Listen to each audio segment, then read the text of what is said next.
Hey y'all, I'm headed up to the graveyard for just a nice little short walk. It's late in the evening, later than it would have been as of yesterday or earlier. I'm not sure.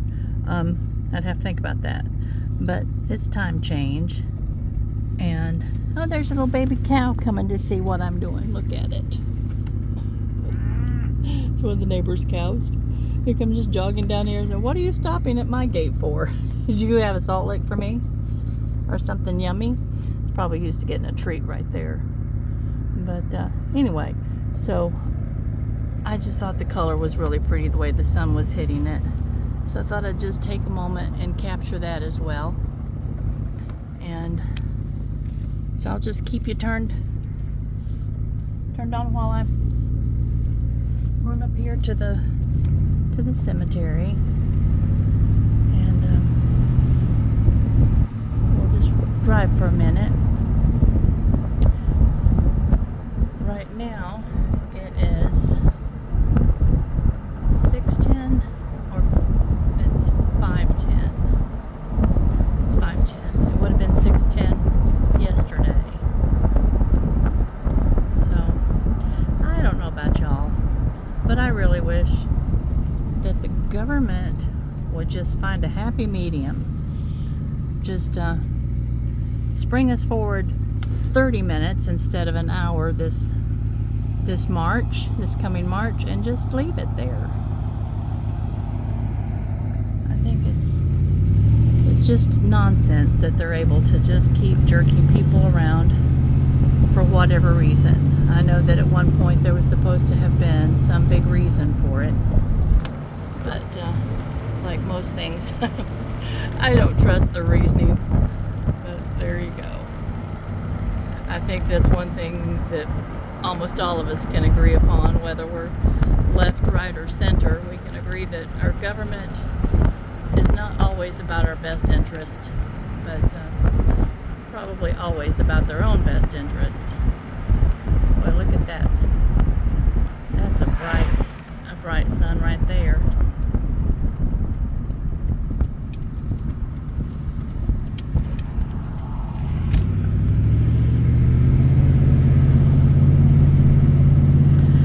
Tell you, I have been feeling a lot better today, and I think that there's the little Crabtree sign, Upper Crabtree Cemetery sign.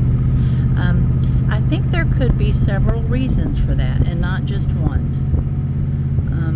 I want to pass it along so y'all can be thinking about your own circumstances and see if these are things that might benefit you as well. I have finally been able to leave off the after dinner snack. I think that's helping considerably because I believe I'm sleeping better. I'm not waking up during the night. I'm getting a nice full sleep. And then also, hold on a minute, I've started taking my thyroid medication in the morning, because usually we're up for a couple of hours before we eat. And at night, because so often I have, eaten something late, I'm not taking my medication on an empty stomach. So it probably hasn't been working as well as it should. So any of y'all that take a thyroid medication, consider that. Consider maybe switching to morning time if you don't eat breakfast as soon as you get up. Hugh and I like to have our pot of coffee. Oops, that was squeaky. And I brought a jacket because it does get chilly here this time of the year any time of the year, it gets chilly after the sun goes down. So I may be up here leaving my handbag in the car, and even though there's nobody up here, I'm just a chicken that way. But I'll carry my handbag or my phone with me. Of course I'll carry my phone with me. I'll carry my jacket with me in case it starts getting chilly. All right, now let's walk over here and take a look at the sun before we do anything else. The color is just here in a spot or two. You can see that it's pretty much stripped off everywhere. But it was a much more beautiful fall than I expected it to be. And I'm hoping we're going to have a beautiful winter. The weather guys here are saying that with El Nino starting as early as it is starting, that it could actually mean that we're in for a pretty wet winter. And if the air temps are supposed to be as cool as they're expecting, because there's some kind of a current that's supposed to be pushing lower into the United States, that cold could translate into a lot of snow. Look at that. Is that not beautiful? Oh my goodness. That's just a beautiful sight right there. This winter, as I come up here to walk, I'll be coming earlier in the day because it'll be pretty frigid right now this time of day. So we won't get too many pretty sunsets. But so let's just enjoy this one. Not a cloud in the sky. Unfortunately, if there were, it would really be spectacular, wouldn't it?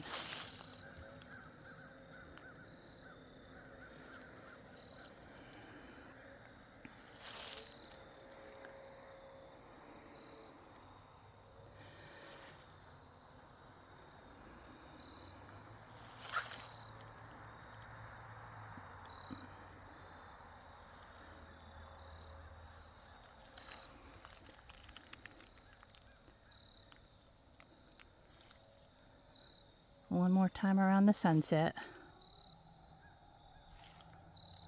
And it's right now behind the mountains.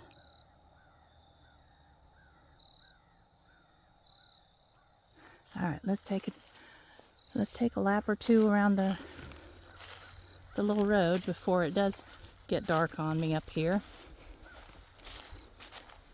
But anyway, let me get back to what I was talking about earlier.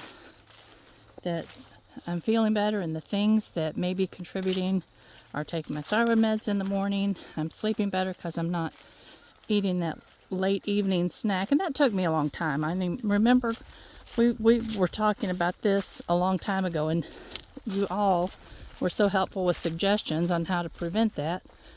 But I don't know. I'm a hard-headed sort of a person. It takes me a while to get my mind wrapped around things. But anyway, finally did, and it's making a huge difference. And also, I'm still earthing. Yep, that's my earthing shoes. They're ugly. Got to get off the pavement, though. Pavement is not conductive. Not concrete is, because that's just ground up rock. So if you're outside, put your feet on either the bare earth, or you can use concrete, as long as there's no like rubberized barriers down below. But don't expect that you're getting anything positive from asphalt, because that one's not going to help you. And then, let me see. I've been better about taking my vitamins. That's something I've never, ever been good about. But I'm taking them in a liquid form now. And I don't know why it never occurred to me earlier. I mean, I know people give babies liquid vitamins. I just feel like such a wimp. How many of y'all struggle with swallowing pills?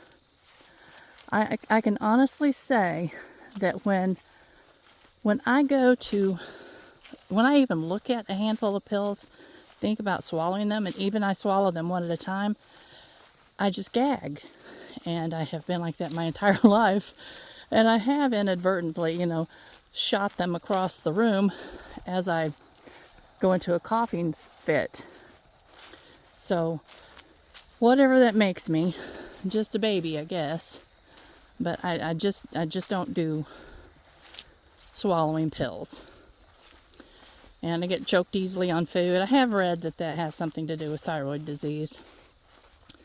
But for whatever reason. So I've started taking my vitamins in liquid form. And I'm still doing the iodine. And so I think that that's having a health benefit. Oh, and one of the big things, and this is something for y'all to consider, it is an investment. It is an investment. But I can tell you, I hope these leaves aren't rattling too loudly, but I can tell you that I think that it has made a big, huge difference in my energy level. Just very recently, Hugh and I made a trip to the Best Buy, and we bought a Shark air purifier. And it's on sale right now. At least here it is. I'm assuming it's a nationwide thing. It's on sale for $279. And that was a big investment, but Hugh had just sold a big tool that allowed us to do that. And this particular Shark has a 5-year filter. I'm pretty certain that with as many dogs as we have, that 5 years is stretching it quite a bit. But, you know, since we've started burning wood again, and then the dust from the dogs, I have just felt exhausted all the time. And it finally occurred to me a few weeks ago that just the quality of the air in our home could be really contributing. So I started researching all these different air purifiers, and that particular one just jumped out at me simply because, first of all, you do not have to replace the filters. It has like screens that wrap around the filter itself, one on each side, and they're big, real fine mesh screens. And you pull them out when the little dial on the front tells you to clean screens. And other than that, it does its thing.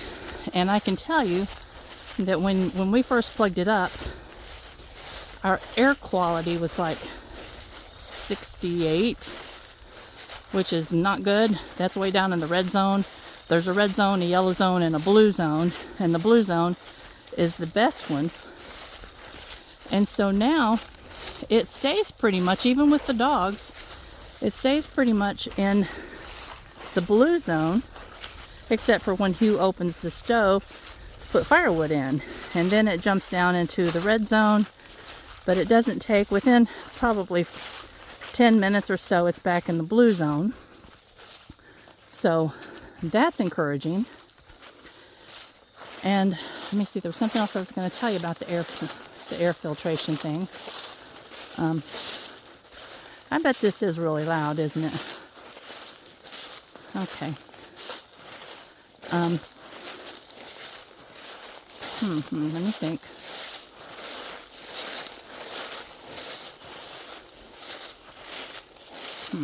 Let me stop so I can listen to what I'm thinking. It's kind of sad, isn't it? It filters the air in 1,400 square feet.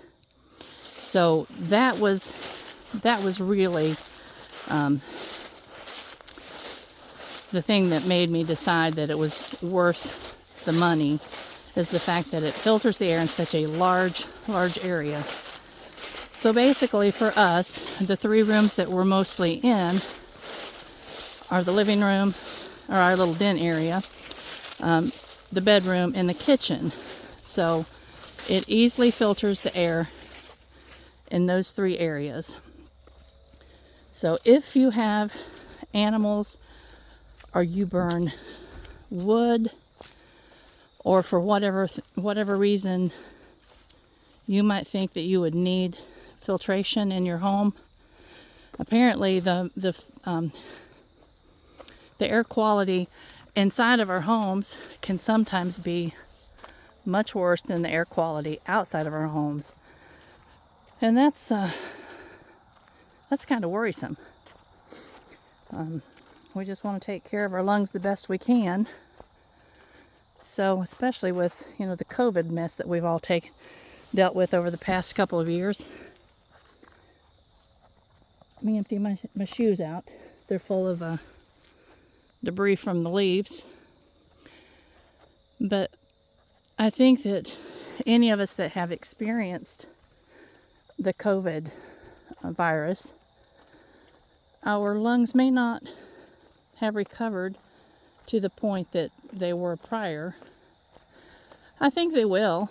I think that, our body is a marvelous machine and has the ability to heal in so many ways. We have to kind of work with it and give it as many of the opportunities for healing as we can. In my mind, part of that would be kind of making sure that the air that we're breathing is as clean as possible. And I don't know. $279 is quite an investment. If you have the ability in any way to consider that, if you think that that's something that would help you in your situation. If you don't have the ability to consider it out of your own finances, I would even ask my family if y'all exchange Christmas gifts or birthday gifts or anything of that nature, maybe tell them what you would really like would be, a donation toward clean air for your home. But anyway, y'all, I'm not trying to be on a soapbox. It's just something that I think has made a difference in my energy level this week.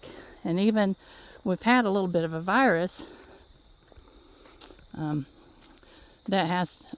I think it came directly from maybe some of the guys that Aiden rides to work with or rides around in his big truck with, and that's just how it is. He can't stick his head out the window like a doggy. And it was worrying him to death. He hates the idea that maybe he brought a little bug home to me and his papa. But I told him, I said, son, we live in the same home. There's only so many things you can do to mitigate catching, viruses and different things like that from one another. And I'm not going to worry about it. We're just going to do everything that we can to mitigate the severity. And I know when I mentioned the fact that Hugh and I absolutely have taken the COVID vaccine, and Aiden has taken the COVID vaccine, and as a matter of fact, Hugh and I are getting ready to go take it again in about a week. I know that there was some real slapback. And so any of y'all that have chosen for yourself not to do that, please just know that Hugh and I, we're doing what's right for us. And y'all just do what's right for you. And so I'm not going to encourage or discourage anyone from doing what they feel like is the best thing for themselves and their families. But anyway, so enough on all that. I do think that my health is making strides toward a better place. My eating habits are making a stride. I'm not really changed a whole lot other than, not eating after dinner. And that's a biggie. Now, we still are having a little bit of sugar. And one of the things that we're doing, though, is just having, if you like Dove dark chocolates, and that's one of our favorites, that's something you can have 2 or 3 after supper. I heard something down in there, bet a squirrel. But have 2 or 3 after supper with some decaf coffee. And it actually, if you just if you just do it slowly, it feels fairly decadent. It really feels like a dessert. And so we've agreed that that's going to be, the nightly capping off the meal. And then maybe once a week, or twice a week, or not twice a week, once a week or twice a month, we may go to the Dairy Queen, and Hugh loves ice cream. That's his weakness, but go to Dairy Queen and actually have a really nice dessert. Or occasionally I might make like an applesauce stack cake and quarter it and put 3/4 of it in the freezer and keep 1/4 of it out to have that particular night with all 4 of us, or 5 if Aaron's with us. So anyway, we'll have a nice dessert just once a week or twice a month. And I'm looking forward to getting some of this weight off of my bones, y'all. I mean, I think that I'm too old for it to even be a vanity question anymore, because for the most part I don't care. But when it's hard to get up out of the floor, it's hard to tie your shoes, when it's uncomfortable, rolling over in the bed, then you know that your body is just carrying too much weight. And this weight issue started coming about, of course, after our loss. But the bulk of it started coming about after our first bout with COVID 3 years ago. And I think that it was probably just because I couldn't taste anything. And so I felt like I was constantly trying to find something satisfying to eat. So maybe I was just overeating, but I also had no energy to do the things that I had been doing on a regular basis. And so the COVID just took my taste buds away from me and my energy. And now, having had COVID 3 times, the taste buds have never really totally returned. I can taste some things, but for the most part, eating's just, there's not a whole lot of enjoyment there. So you would think that just that fact alone would make it easy to lose weight. But when you have thyroid disease on top of that, it just makes losing weight just a chore. I always say that I lose weight at the speed of smell, like Ron White says. Yeah, that's me. My weight loss efforts, I lose weight at the speed of smell. But anyway, I am feeling optimistic. I guess that's what I just wanted to share with y'all. I'm feeling optimistic. I feel like, there's so many things that are hard and going on that's just heartbreaking in the world. We've just got to stay optimistic in our own homes. There's only so much that we can do to change what we see going on around us. But we can change what's going on inside of us. And let's work on that.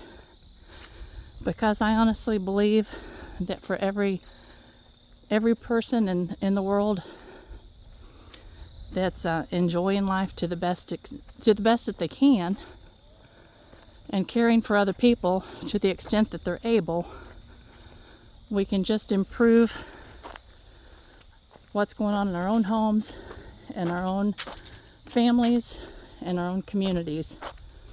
And that has to travel outward. Maybe we can think of it kind of as like a stone hitting a pond of water. Those little ripples, maybe we can send out little ripples of joy and it will. I believe to my bones that it will make the bigger difference. If we get sucked into just a cycle of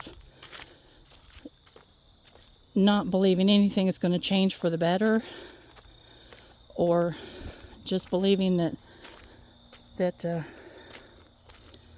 life is hard and that there's nothing really to enjoy.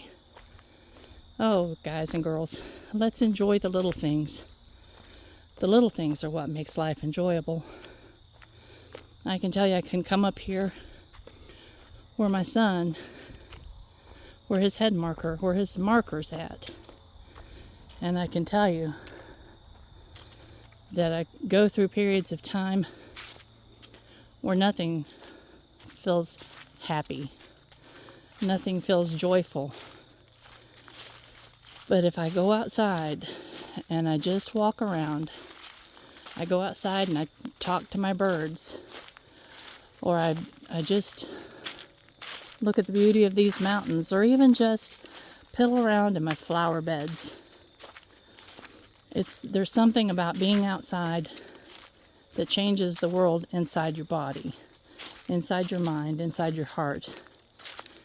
So, to what extent you're able, get outside a little every day, and that's my goal and purpose as well. I want to get outside just a little every day and just enjoy whatever's happening that's beautiful, and just love on and hug the people around you that's struggling. All right, y'all. I'm finished for now. I think that was 3, it might have been 4 trips around. I didn't keep track. But anyway, and I'm looking at all the flowers there on all those tombstones that are nice bright fall colors. And then looking over there at our tombstone, our headstone, that still has summer roses and flags. Good gravy, Patty. I'd forgotten to bring them up here. I'd thought about them 2 or 3 times, and it's always one of those things that I've got to remember to do that.